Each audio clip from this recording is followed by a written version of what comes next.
Hiraeth yn y Môr translates to longing for the sea in English. So the project itself is named after a traditional Welsh folk song, which is kind of a really big cornerstone of our Welsh heritage and Welsh culture. Essentially, it's about reconnecting people to their local coast and sea.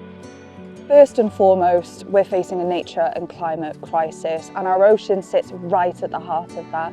So for the Marine Conservation Society, we've got some really strong conservation goals around wanting to succeed in achieving a better protected ocean, a cleaner ocean, a healthier ocean, and really what sits at the heart of that is having engaged communities that are really passionate about doing what they can to protect the coast and sea.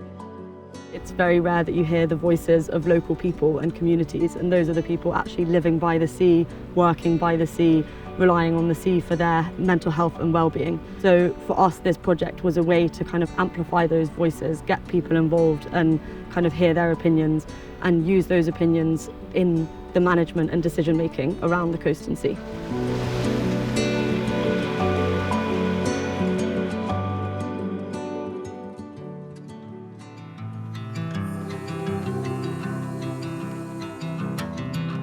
I had really bad anxiety and depression, so I was going to the job centre, getting support, and my job coach told me about this marine conservation project, and I was really reluctant to come at first because my confidence was so low, and yeah, I was really nervous, but she basically encouraged me to get in contact. So this is going to sound really dramatic, but it's actually changed my life in a really positive way. I was in a really bad place at my first meeting.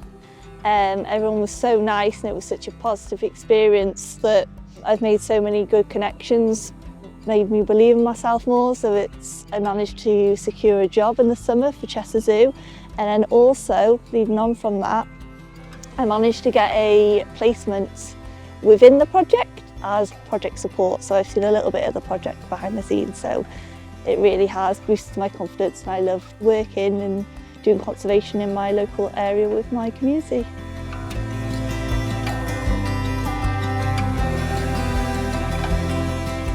Going out with our group of mums in the fresh air and the beach it's just joyful. It's not work, is it? It's just being with people, and people is what the world needs to make everybody happy and to feel better with their mental health. So it's just been a joy, really. I know when the project stopped, myself and all the mums and babies and the staff team are going to miss it.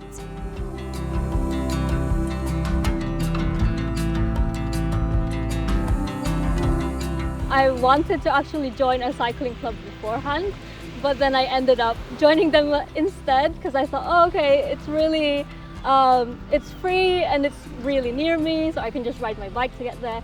And I thought, okay, let me just try it out. And I joined them, and yeah, they never got rid of me, I guess.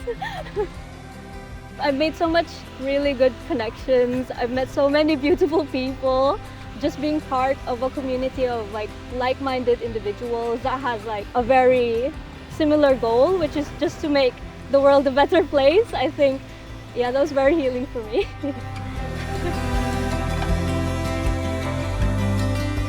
When I found out that we were doing something related to the local coastline, that was when we came up with the idea of having a specific One Ocean session for our learners to actually come into these sessions and learn about our local coastline. So when that idea started to evolve, that was when I really started to think, no, this is something we can move forward with on a permanent basis.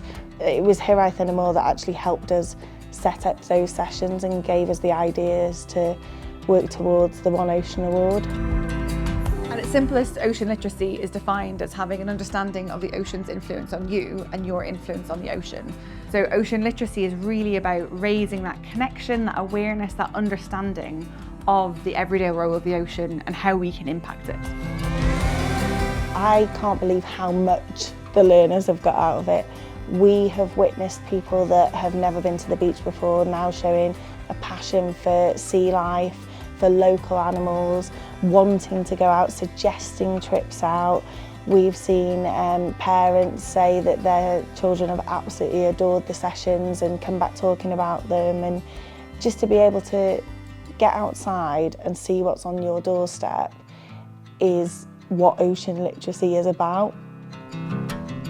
first got involved with the project through my daughter's Sea Cadets. We went down to the beach in Rhyl to do some litter picking with them, and my daughter really found it interesting and enjoyed it. It has opened my eyes to how important the sea, the ocean is, cleanliness of the area, and how we need to look after the sea as an integral part of the world.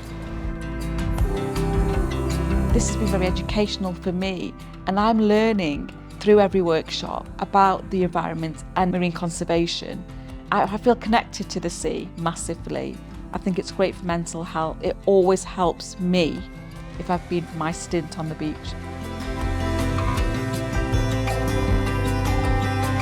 I've lived in Rhyl all my life, you know, and I've come to the beach, various parts of Wales and stuff on the coast and what have you. But I suppose until I got involved with this project, it hadn't made me think as much about looking after the ocean and the well-being of it, and what we can all do in the community to look after it. But so it's made me appreciate it more. We did a day where they did a beach safari, a beach clean, and it just, I think, opened their eyes. We got a good few bags full of litter when we did the beach clean, and it opened their eyes, I think, to actually all the different sort of stuff people just leave on the beach, really, and I think it made them appreciate it more that they were able to help with that as well, yeah. So Liverpool Bay is designated for a variety of different seabirds, from the little tern, of which we have the only breeding colony here within our project area, just down the coastline in Gronant Sands and Dunes, but also birds like the common scoter, for example. So it's a really, really important area in terms of biodiversity, that's why it's protected. And naturally, for all of the species and habitats that support those seabirds to thrive and to pick this section of coastline in Wales as their home to breed. I didn't even know that this area was a protected area from a coastal perspective and wildlife, and all of the families that we engage with, which is currently over 500 families, now know all about it. So from a knowledge and learning perspective, our mums have learned, well, myself and the staff team have learned, and certainly the children have learned as well. When Fionn came in and she brought some nice goodies out of the ocean, so the mums and they could feel it, could smell it. I think everything that we teach them, the opportunities that are given to them, it just makes them so aware, didn't know this is happening out there. It's such a wonder of creation, so it was good for them to actually be part of that. So we always learn, and you never stop learning. It's encouraged us to take advantage of what's on the doorstep. There's real beauty right before us that I think if you're local, you just take it for granted. You know, I'm a real born and bred girl and have never felt this connected really to where we live. When we go for walks on the beaches, we've never really paid attention to what we're walking on. So we're learning about the different shells and what's actually in our local area. The wildlife has just been eye-opening. I think my favourite part was when we went fishing. I like the boat trips and the fish and all the seesaw safaris, and we found jellyfish and crabs and stuff. If I hadn't been from this journey, I think I would have never be able to name these jellyfish.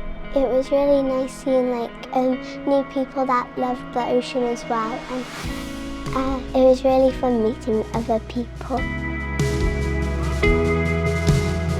All of the learnings and insights that we've gained from working with these community members have gone on to influence kind of regional, national and international audiences. We've been working really closely with the Wales Coast and Seas Partnership, which is a national stakeholder group kind of coordinated by Natural Resources Wales and Welsh Government.